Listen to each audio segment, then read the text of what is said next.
Hello বন্ধুরা, সুষমাজ কিচেনে তোমাদের সবাইকে স্বাগত। আজকে আমি একটা নতুন রেসিপি নিয়ে এসেছি, মসুরের ডাল দিয়ে সজনে পাতার বড়া। তো চলো দেখতে থাকো, রেসিপিটা শুরু করছি। প্রথমে দেখো আমি সজনে পাতা নিয়ে নিয়েছি। এবার এই পাতাগুলোকে ভালো করে ছাড়িয়ে নেব, বেছে নেব। দেখো আমি ছাড়িয়ে নিয়েছি, একটা থালাতে দিয়ে ভালো করে ধুয়ে নিয়েছি। দেখো একটা গ্যাসে কড়াই চাপিয়ে দিয়েছি, দিয়ে পাতাগুলো দিয়ে একটু নাড়াচাড়া করে নেব, তাহলে সজনে পাতার যে কাঁচা গন্ধটা সেটা চলে যাবে। দেখো পাতাটা নাড়াচাড়া করে নিয়ে আমি একটা থালাতে তুলে নিয়েছি। এইরকম দেখতে লাগছে এখন।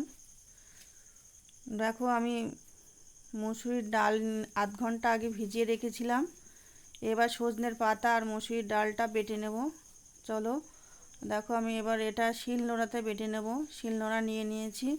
এবার প্রথমেই আমি সজনে পাতাটা ভালো করে মিহি করে বেটে নেব। দেখো বেটে নিয়েছি, যে একটা থালাতে তুলে নিয়েছি। এবার মসুরির ডালটা বেটে নেব। মসুরির ডালটাও আমার বাটা হয়ে গেছে, একটা থালাতে নিয়ে নিয়েছি। এবার এই দুটোকে ভালো করে একসাথে মিশিয়ে নিতে হবে। দেখো আমি দুটোকে কীভাবে ভালো করে মিশাচ্ছি, এরকম ভালোভাবে মিশিয়ে মেখে নিতে হবে।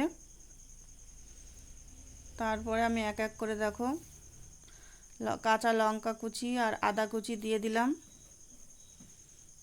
এর ভিতরে।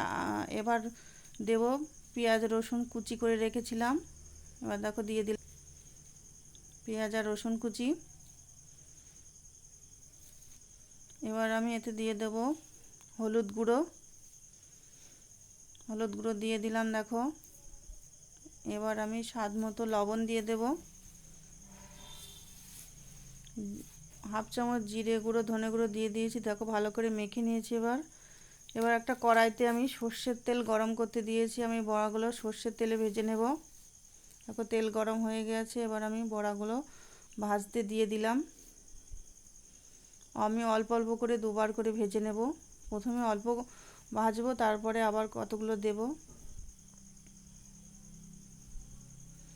দেখো আমি লাল লাল করে ভেজে নিয়েছি। দেখো একদিকটা ভাজা হয়ে গেছে, এবার আরেক দিকটা ভাজা হচ্ছে। ভালো করে ভাজতে হবে লাল লাল করে, তবে খেতে ভালো লাগবে। দেখো বড়া ভাজা হয়ে গেছে, এবার আমি তুলে নিলাম। কড়াইতে আমি এবার আর একটু তেল দিয়ে দিলাম বাকি বড়াগুলো ভাজার জন্য।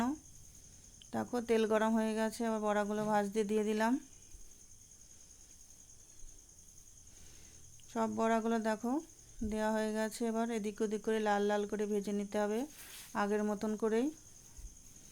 দেখো এদিক ওদিক করে আমি ভালো করে ভেজে নিলাম, দিয়ে একটা পাত্রে তুলে নিয়েছি। দেখো কেমন লাগছে, দেখো ভাজা হওয়ার পরে তোমরা বলবে, আর বাড়িতে তোমরা ট্রাই করবে, আশা করি ভালো লাগবে।